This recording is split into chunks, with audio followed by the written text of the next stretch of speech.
ഇന്ന് വൈകുന്നേരം സ്കൂൾ വിട്ട് വന്നപ്പോൾ പൊന്നുകുട്ടിയും വാക്കുട്ടനും കല്യാണി ലക്ഷ്മിയും കൂടെ പാടത്ത് പോയിട്ടുണ്ടായിരുന്നു കേട്ടോ. അവിടെ നിന്ന് ഒരു 4 ഞവണിക്ക് കിട്ടിയിട്ടുണ്ടായിരുന്നു.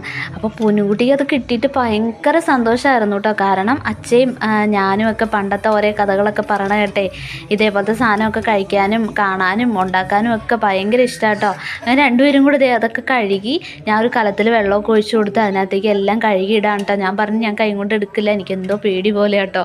എന്നിട്ട് പൊന്നുകുട്ടി പറഞ്ഞു അതൊന്നും കുഴപ്പമില്ല, ഞാനതൊക്കെ ചെയ്തോളാം എന്ന് പറഞ്ഞിട്ട് പുള്ളി എല്ലാം കഴുകിയിട്ടു.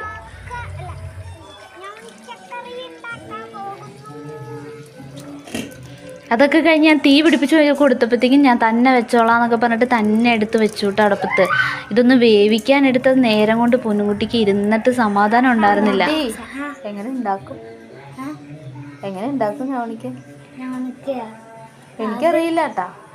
ഞാൻ അത് പുളിയും കഴിഞ്ഞിട്ട് എടുക്കുമ്പോളേ ഒരു ഈർക്കിലെടുക്കും, എന്നിട്ട് അതിൽ നിന്ന് കുത്തിയിട്ട് തോണ്ടി അങ്ങ് എടുക്കും. അമ്മച്ചി ചെയ്തില്ലാലും കുഴപ്പമില്ല, ഞാൻ ചെയ്തോളാം.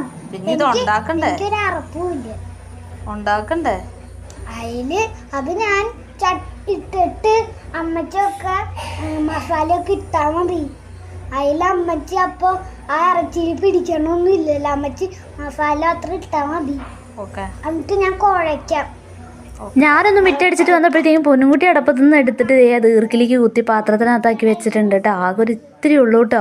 കട്ട് ചെയ്യാൻ പറഞ്ഞപ്പോൾ പൊന്നുകുട്ടിക്ക് കത്തിയും കൊണ്ട് മുറിക്കാൻ പേടിയാണ്. എനിക്കാണെങ്കിൽ അതിനകത്ത് തൊടാനും എന്തോ പോലെ. ഒരു കണക്കിന് കട്ട് ചെയ്തൊക്കെ എടുത്ത് സവാളയും വെളുത്തുള്ളിയും മഞ്ഞപ്പൊടിയും കുരുമുളക് പൊടിയൊക്കെ ചേർത്ത് ഉണ്ടാക്കിക്കൊണ്ട് കൊടുത്തപ്പോഴത്തേക്ക് ഭയങ്കര സന്തോഷമായി കേട്ടോ.